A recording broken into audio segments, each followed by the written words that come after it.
Welcome to my channel. आज मैं आपको रीजनिंग बेस से रिलेटेड कुछ और डिफरेंट क्वेश्चन के बारे में बताने जा रहा हूँ। तो क्वेश्चन जो दिया हुआ है, in question select the related letters, words, numbers from the given alternatives. तो यानी कि दिए गए ऑब्जेक्टिव क्वेश्चन में कुछ वर्ड्स दिए हुए हैं, कुछ नंबर्स दिए हुए हैं या कुछ लेटर्स होंगे जिसको आपको ऑब्जेक्टिव में से एक सेलेक्ट जो सही जो ऑप्शन होगा उसको आपको सिलेक्ट करना है। तो यहाँ पे पहले हम इसके क्वेश्चन के स्ट्रक्चर को समझेंगे, इसमें किस बेस पे रीजनिंग लगी हुई है। तो पहला क्वेश्चन दिया हुआ है, देखिए पहले में दिया फ्रेमवर्क। फ्रेमवर्क का जो रेशियो है वो हाउस से साथ रिलेट कर रहा है और इसे हम कह सकते हैं प्रोपोर्शनल स्केलेटन। अब इसका जो संबंध है ये किसके साथ रिलेट करेगा ये आपको समझना है। देखिए, अगर किसी भी घर को बनाते हैं तो उसका हमें फ्रेमवर्क पहले तैयार करना होता है, यानी कि उसका ढांचा होना चाहिए। तो फ्रेमवर्क का संबंध हाउस से हो गया। अब स्केलेटन का संबंध किससे है? मान लीजिए अगर किसी स्केलेटन मतलब होता है शरीर का ढांचा, तो ये बॉडी का ढांचा है, यानी कि ये शरीर से जुड़ा हुआ है। तो रिब्स का तो स्केलेटन मतलब होता है पूरे शरीर का ढांचा। तो रिब्स नहीं हो सकता, स्कल स्कल नहीं हो सकता, क्योंकि ये आपका हेड का हो गया, यानी कि ये खोपड़ी का ढांचा हो गया। ये आपका रिब्स हो गया, यानी कि आपके ये रिब्स का हो गया, ये चेस्ट का हो गया, और ये आपका बॉडी से संबंधित, यानी कि स्केलेटन का संबंध जो है वो बॉडी से रिलेट कर रहा है, इसलिए इसका सी ऑप्शन सही होगा। यानी कि बॉडी स्केलेटन का जो संबंध होगा वो बॉडी से रिलेट करेगा।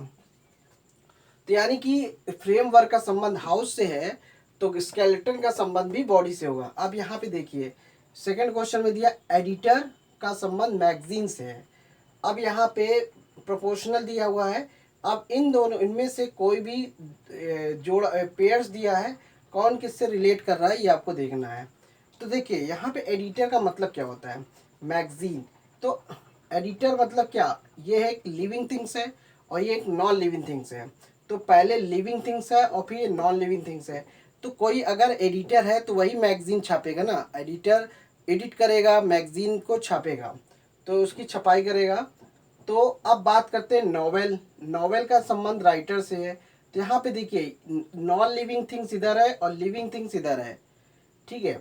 अब यहाँ पे देखिए नॉवेल अगर है तो राइटर राइटर अगर कर रहा है, यहाँ पे पोयम है, पोयम को कौन लिखता है, पोइट, तो ये रिलेट कर रहा है। यहाँ पे चेयर कौन बनाता है, कारपेंटर। तो यहाँ पे देखिए आपको, और यहाँ पे डायरेक्टर का संबंध जो है डायरेक्टर से रिलेट हो रहा है, फिल्म से। तो यहाँ पे आप देखिए ये इधर नॉन लिविंग थिंग्स है, इधर आपका ये लिविंग थिंग्स है। इसमें भी नॉन लिविंग थिंग्स है और ये लिविंग थिंग्स है, ये नॉन लिविंग थिंग्स है, ये लिविंग थिंग्स में आएगा। तो यानी कि यहाँ पे डायरेक्टर है या फिल्म है, डायरेक्टर कोई भी हो सकता है, यानी कि कोई इंसान ही होगा और फिल्म डायरेक्टर ही बनाएगा, ठीक है। तो यहाँ पे एडिटर को बनाने वाला काम, एडिटर का काम क्या है, मैगजीन की छपाई कराना, और डायरेक्टर का काम है फिल्म बनाना। तो यानी कि इसका संबंध इससे होगा, क्योंकि यहाँ पे हम ऐसे समझ रहे हैं कि अगर एडिटर है तो यहाँ पे एडिटर एक लिविंग थिंग्स में आएगा और मैगजीन जो है ये नॉन लिविंग थिंग्स में आएगा, इसलिए यहाँ पे लिविंग थिंग्स इधर है, नॉन लिविंग थिंग्स इधर है, यानी कि फिल्म हो जाएगी, डायरेक्टर हो जाएगा। तो ये पहले रिलेट कर रहा है, ये उल्टा रिलेट हो रहा है, इसलिए नहीं हो सकता, इसलिए डी ऑप्शन आपका सही है। यहाँ पे तीसरा क्वेश्चन क्या दे रहा है, यहाँ पे कुछ वर्ड दिए हुए MAT ratio NCW proportional APE। अब यहाँ पे कोडिंग समझते हैं, सिंपल सा। देखिए मैट है तो M के बाद क्या आया, यहाँ पे N, A के बाद क्या आया, C। ध्यान समझना, A के बाद एक लेटर शिफ्ट होकर आया है, यानी कि जंपिंग करके आया। A के बाद B ना लेके C लिया। अब यहाँ पे क्या है, T के बाद क्या आता है, देखिए T के बाद आता है U और फिर V, फिर उसके बाद W आता है ना। तो इस वाले में सिर्फ शिफ्टिंग एक की हो रही है और इस वाले में दो की शिफ्टिंग हो रही है, और इसमें तुरंत आपका वर्ड आ रहा है।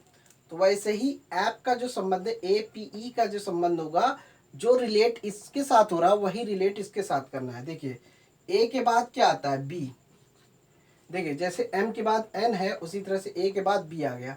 अब जैसे यहाँ पे A के बाद B है, A के बाद B आना चाहिए था लेकिन यहाँ पे C है, तो उसी तरह से P के बाद क्या आता है, Q, लेकिन Q नहीं लेना है, Q के बाद R आएगा, यहाँ पे R आ गया।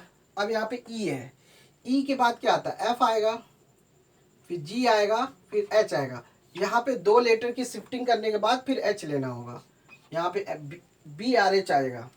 तो यहाँ पे देखिए, यहाँ पे 1 लेटर की शिफ्टिंग होगी, यहाँ पे 2 लेटर की शिफ्टिंग होगी, इसलिए यहाँ पे उसी तरह से किया गया है। इसमें भी वही हुआ है, 1 लेटर की शिफ्टिंग हुई है, यहाँ पे 2 लेटर की शिफ्टिंग हुई है। शिफ्टिंग मतलब 2 लेटर्स के बाद जो लेटर्स आएगा वो लिखना है, और 1 शिफ्ट की शिफ्टिंग मतलब 1 लेटर्स के बाद जो शिफ्ट हुआ वो लिखा गया है। तो इस तरीके से आपका जो ऑप्शन जो है बी आर एच है, तो ये इसलिए बी ऑप्शन आपका सही है। अब इसी तरह से यहाँ पे A D B C W Z X Y फिर ई एच एफ जी। तो यहाँ पे अब समझना है कि ये क्या, ये कैसे रिलेट कर रहा है।